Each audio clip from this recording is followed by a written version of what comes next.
அனைவருக்கும் வணக்கம். Learn English through Tamil என்கிற எங்களின் சேனலுக்கு உங்களை வரவேற்கிறேன்.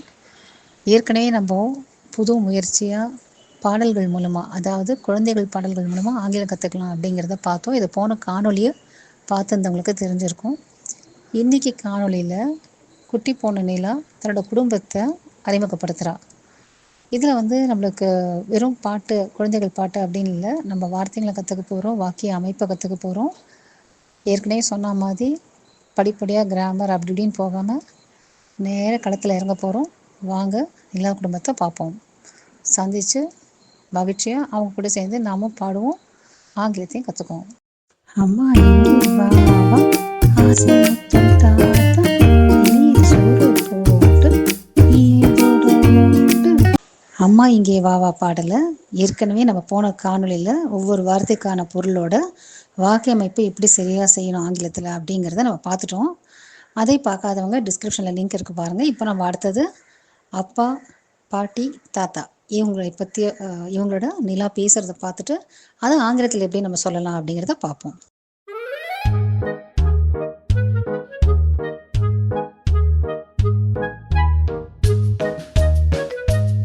அப்பா இங்கே வா வா, எனக்கு தோசை தாத்தா, தொட்டுக்க வேணும் சட்டினி, இல்லை நானா பட்டினி. அப்பா இங்கே வா வா. அப்பா அப்படின்னா ஃபாதர், இங்கே ஹியர், வா கம். இப்போ அப்பா இங்கே வா வா அப்படின்னா ஃபாதர் ஹியர் கம் கம் அப்படின்னு சொல்லலாமா? சொல்லக்கூடாது.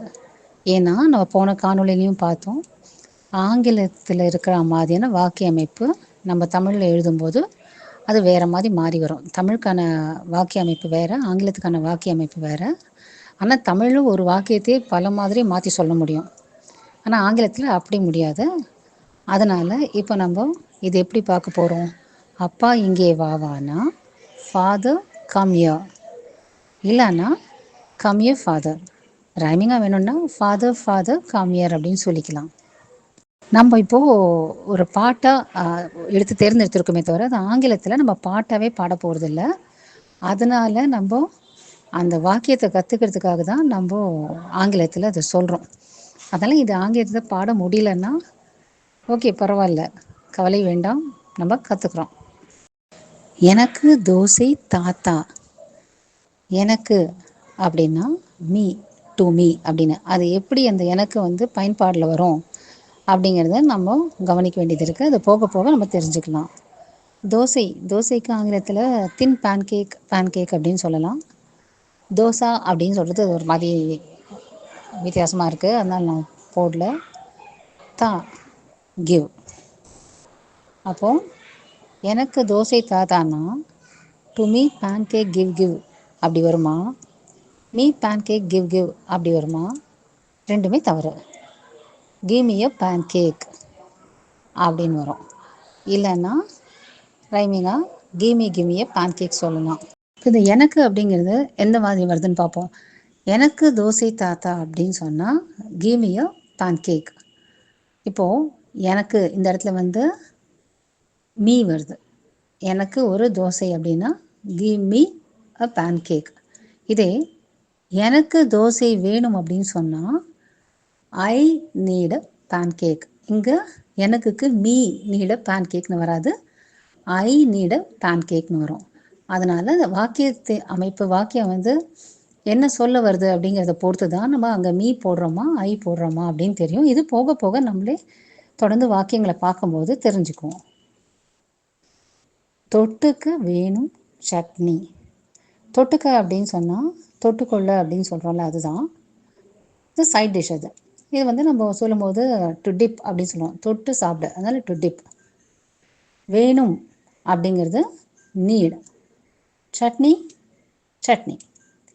ஓகே, இப்போ இது நம்ம எப்படி சொல்ல போகிறோம்? தொட்டுக்க வேணும் சட்னி அப்படின்னா டு டிப் நீட் சட்னி. சரியா? இல்லை, தப்பு. இப்போ தொட்டுக்க வேணும் சட்னினா நீட் சட்னி டு டிப். இப்போ அது என்ன ஆக்சுவலாக? தொட்டுக்க வேணும் சட்னினா யாருக்கு கேட்குறான்? இல்லை, தனக்கு. எனக்கு தொட்டுக்க வேணும் சட்னி அப்படின்னு அர்த்தம். அப்போ நம்ம I need chutney to dip அப்படின்னு சொல்லலாம். ஸோ எனக்கு அப்படிங்கிறதுனால இங்கே I need chutney to dip. இதே வந்து அம்மாவுக்கு வேணும், அம்மாவுக்கு தொட்டுக்க வேணும் சட்னின்னா mother needs chutney to dip அப்படின்னு சொல்லணும். அங்கே நீட்ஸ் வரும். அது ஏன் வந்து நீட் இல்லாமல் நீட்ஸ் வருது அப்படிங்கிறது இல்லாமல் நம்ம போக போக பார்த்து தெரிஞ்சுக்கலாம். இது வந்து நம்ம பாடமாக சிங்குலர் ப்ளூரல் அப்புறம் first person second person third பர்சன்லாம் வந்து ஏற்கனவே படிச்சிருக்கோம். அந்த காணொலியை பார்த்தா தெரியும். ஆனால் நம்ம பாட்டாக படிக்கிறோம், அதனால் பழக்கத்தில் கொண்டு வர போகிறோம். எனக்கு தொட்டுக்கு வேணும் சட்னினா I need chutney to dip. இல்லைன்னா நான் பட்டினி. இல்லைன்னா அதர்வைஸ் சொல்லலாம். இஃப் நாட் ஆரல்ஸ். இது எல்லாத்துக்குமே வாக்கிய அமைப்பிற்கு ஏற்ற மாதிரி நம்ம என்ன பயன்படுத்துகிறோங்கிறது மாறும். இப்போது இல்லைன்னாக்க ஏற்கனவே பார்த்துட்டோம். நான் வந்து ஐ. பட்டினிங்கிறது ஃபாஸ்டிங் ஃபாஸ்டிங் அப்படின்னு சொன்னால் வந்து விரதம் இருக்கிறது அப்படின்னு சொல்லுவாங்கல்ல. நம்ம பட்டினி இருக்கிறது தான் ஃபாஸ்டிங், சாப்பிடாமல் இருக்கோம். அதனால் நீங்கள் விரதம் இருக்கிறதையும் அதுதான் சொல்கிறாங்க, ஃபாஸ்டிங் இருக்கும் அப்படின்னு. ஸ்டாவ்னா நம்ம வந்து பசியால் வாடக்கூடிய தன்மை ஸ்டாவ்னு சொல்கிறது. இப்போ ரொம்ப பசிக்குது எனக்குன்னா ஐம் ஸ்டாவிங் அப்படின்னு சொல்லுவாங்க. ரொம்ப பசியாக இருக்குது அப்படின்னா. ரொம்ப பசியாக இருக்கணும்போது ஐம் ஃபாஸ்டிங்னு சொல்ல மாட்டாங்க. ஃபாஸ்டிங்கிறது சாப்பிடாமல் இருக்கிறது. இந்த பொண்ணு இப்போ என்ன சொல்கிறா, நீ சட்னி கொடுக்கலன்னா நான் பட்னியாக இருப்பேன் அப்படின்றது, நான் சாப்பாடை மறுப்பேன் அப்படிங்கிறது. அது வந்து நம்ம என்ன சொல்ல போகிறோம் அப்படிங்கிறத அடுத்ததில் பார்ப்போம். இல்லைன்னா நான் பட்னி, அதர்வைஸ் ஸ்டாவ் கிடையாது, அதர்வைஸ் ஃபாஸ்ட் கிடையாது. இல்லைன்னா நான் பட்னின்னா நான் பட்னி கிடப்பேன்னு அர்த்தம். அப்போது otherwise I will starve, otherwise I'll go on a fast, otherwise I'll go on a hunger strike. இப்போது என்ன அப்படின்னு பார்த்தா ஏன் வில் வருது, இருக்கிற அந்த 3 வார்த்தையில் வில் இல்லை. அப்போ வில்லுங்கிறது எதிர்காலத்தை குறிக்கக்கூடியது. நான் பட்டினி இருப்பேன் அப்படின்னு அவள் சொல்கிறது வந்து எதிர்காலம். நான் வந்து நீ கொடுக்கலன்னா நான் பட்னியாக இருப்பேன் அப்படின்றா. ஸோ அந்த எதிர்காலம் வரும்போது வில்லுன்ற வார்த்தை வரும். இது நம்ம நினைவில் வச்சுக்கலாம். அடுத்தடுத்து நம்ம நிறைய பாட்டு பார்க்கும்போது இதெல்லாம் இயல்பாகவே நமக்கு பழகிடும். ஸோ இல்லைன்னா நான் பட்டினி கிடப்பேன், இல்லைன்னா நான் பட்டினி அப்படின்னா otherwise I will starve, otherwise I will go on hunger strike. என்ன சாப்பிடாம போராட்டம் பண்ணுவேன்னு சொல்கிறா அவள் சட்னி தரலன்னா. இப்போ நம்ம அடுத்த பாட்டுக்கு போகலாமா? அப்பாது ஆச்சு. அடுத்தது பாட்டி.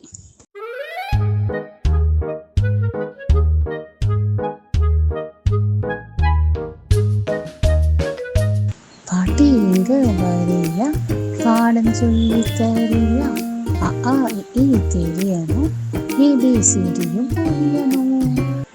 முதல் வரி, பாட்டி இங்கே வரியா. பாட்டினா கிராண்ட் மதர், இங்கே யா, வரியா வான்னு சொல்லலை, வான்னு சொன்னால் கம், வரியா. இப்போ வரியான்னு கேட்கும்போது வில் யூ கம், இது எதிர்காலம். ஏற்கனவே நம்ம பார்த்தோம் ஃபியூச்சர் டென்ஸ், வில் வருது இல்லை. நீ வரியா அப்படின்னா நீ வருவியா அப்படிங்கிறது எதிர்காலம் தான். ஸோ இப்போ வில் யூ கம். பாட்டி இங்கே வரியா, அப்போது கிராண்ட் மதர் யா வில் யூ கம் அப்படின்னு வருமா? வராது. பாட்டி இங்கே வரியானா grandmother will you come யா. சரியா? Grandmother will you come யா. அடுத்த வரி, பாடம் சொல்லி தரியா. பாடம்னா லெசன், சொல்லி தரியா. இப்போ சொல்கிறதுன்னா நம்ம டாக் ஸ்பீக் எல்லாமே வார்த்தை வரும், அது பொருள் அதுக்கேற்ற மாதிரி மாறும். ஆனால் இப்போ சொல்லித்தருதல் அப்படிங்கிறது கற்றுத்தருதல் அப்படின்னா டீச். அப்போ சொல்லித்தரியா, இப்போ இதுவும் ஃப்யூச்சர் டென்ஸ். நீ சொல்லித்தரியா அப்படின்னு எதிர்காலத்தை குறித்து தான் கேட்குறோம். நீ சொல்லி தரலை அப்படின்னா அது கடந்த காலம். நீ சொல்லி தந்துட்டுருக்க அப்படின்னா நிகழ்காலம். சொல்லித்தரியா அப்படின்னு கேட்டால் எதிர்காலம். அப்போது சொல்லித்தருவ நீ சொல்லித்தருவ அப்படிங்கிறது எதிர்காலம் தான். இப்போ சொல்லித்தரியா வில் யூ டீச் அப்படி சொல்லணும். இப்போ சொல்லித்தருதல் அப்படின்னா டீச் அப்படின்னு தெரிஞ்சுக்கலாம். இப்போ பாடம் சொல்லித்தரியா, லெசன் வில் யூ டீச்னு வருமா? வராது. பாடம் சொல்லித்தரியானா வில் யூ டீச் லெசன்ஸ். யாருக்கு? எனக்கு. அது எனக்குன்றது இந்த பாடம் சொல்லித்தரியாலே நம்ம புரிஞ்சுப்போம். எனக்கு பாடம் சொல்லித்தரியா அப்படின்னு தான் அந்த பொண்ணு கேட்குறா. அப்போது will you teach me lessons, இங்கே எனக்குக்கு வந்து மீ வருது பாருங்க. Will you teach me lessons. அடுத்த வரி, அ ஆ இ தெரியணும். 4வது வரி சேர்த்து பார்த்துக்கலாம். ஏபிசிடி புரியணும். தெரியணும்னா டு நோ, புரியணும்னா டு அண்டர்ஸ்டாண்ட். இப்போ என்ன சொல்கிறா, எனக்கு ஆயி தெரியணும், எனக்கு ஏபிசிடி புரியணும், அந்த மாதிரி நீ சொல்லி தெரியான்னு கேட்குறா பாட்டியை. அப்போது I should know Tamil, Tamil அப்படி சொன்னோம். I should know Tamil, I should understand English. ஆல்ஃபபெட்ஸ்னு சொல்லலாம். ஆனால் நம்ம சொல்ல வர அர்த்தம் என்னென்னா, தமிழ் ஆங்கிலம் ரெண்டு தெரியணும்னு இந்த பொண்ணு கேட்குறான்னு தான் நம்ம புரிஞ்சுக்கிறோம். அதனால நம்ம அப்படி பாட்டை மொழி பெயர்க்கிறோம். I should know Tamil, I should understand English. இல்லைன்னா I should know Tamil alphabets, I should understand English alphabets அப்படின்னு சொல்லணும். நம்ம அர்த்தம் அது கிடையாது. அதனால் இந்த மாதிரி சொல்கிறோம். அடுத்தது இப்போ தாத்தா. தாத்தாவை பற்றி அவன் என்ன சொல்கிறான்னு பார்ப்போம்.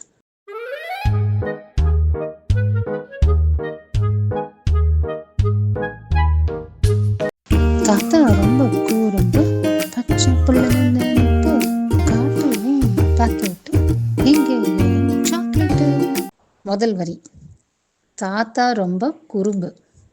தாத்தான்னா கிராண்ட்ஃபாதர், ரொம்பனா வெரி, குறும்புனா நாட்டி. அப்போது கிராண்ட்ஃபாதர் வெரி நாட்டின்னு வருமா? வராது. கிராண்ட்ஃபாதர் இஸ் வெரி நாட்டின்னு வரும். இங்கேருந்து இஸ் வந்தது அப்படின்னா இது ப்ரெசன்ட் டென்ஸுக்கு சொல்கிறோம். எப்படி ஃப்யூச்சர் டென்ஸுக்கு வில்லு சொன்னோமோ ப்ரெசன்ட் டென்ஸுக்கு இஸ் சொல்கிறோம். அப்போது என்ன ஆக்சுவலாக பார்த்தா தாத்தா ரொம்ப குறும்புன்றது தாத்தா ரொம்ப குறும்புக்காரராக இருக்கிறார். இருக்கிறாருங்கிறது தான் ப்ரெசன்ட் டென்ஸ். அந்த இருக்கிறாருங்கிறத குறிக்க தான் இஸ் அந்த வார்த்தை. ஸோ கிராண்ட்ஃபாதர் இஸ் வெரி நாட்டி.